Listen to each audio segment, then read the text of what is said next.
doing business in Africa. You can't afford to be without Africa Investor. We will start in Johannesburg as we take our little tour around the continent. So I'm going to start with Ndabe to address the panel's two questions. Over to you, Ndabe.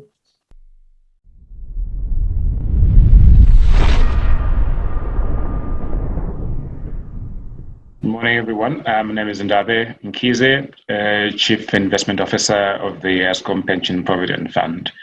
I would like to probably start with just sharing my perspectives on the 5% agenda, the need for pension funds and other institutional investors to invest in infrastructure for the benefit of all stakeholders in this space.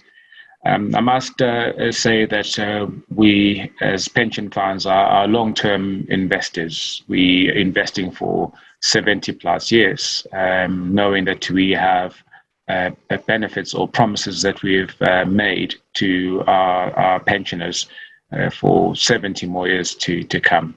So we are long-term investors. We are mandate makers. So unlike asset managers, we actually make the mandate and therefore can shape what needs to go into those mandates.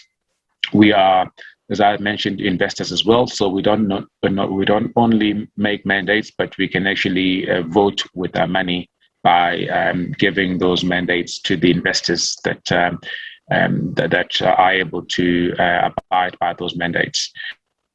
We take risk management seriously, so we like to partner with various other people. And if I can just imagine, an international investor will not come and invest in Africa if African investors are not investing in Africa.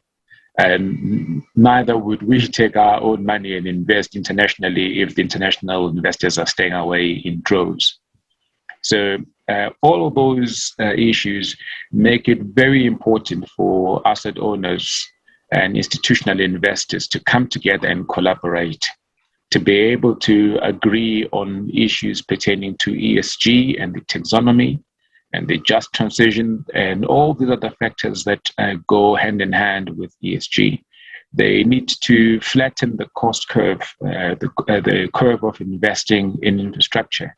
There are a lot of due diligence costs that one can incur, but if a group is acting in unison, it will be able to reduce those unit costs.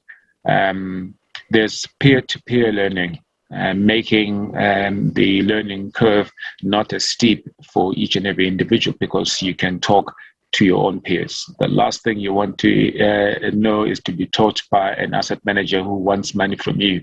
They might not necessarily tell you everything if they happen to be thinking about their own interests. But peer-to-peer is a safe space for institutional investors to learn more about the asset class and to actually be able to agree even on fees in the event that they want to use asset managers.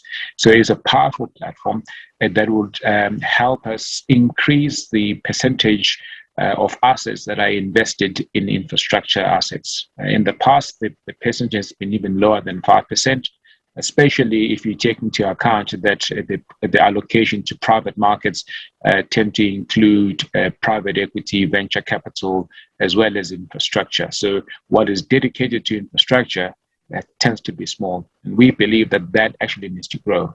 In South Africa, we need to increase our percentage of fixed capital, both public and private, that is going into the economy in order to drive job creating growth. And therefore, this is not the time for people to be doing the tried and tested, the traditional asset classes of public equities and bonds. It's time for us to look into infrastructure assets that are a backbone of any functioning economy, and to be able to capitalize on what we already have. So much wind power, so much solar energy. And if we come together, we believe that we'll be able to encourage other international investors to invest alongside ourselves, and therefore be able to drive successfully that 5% agenda for Africa. Thank you.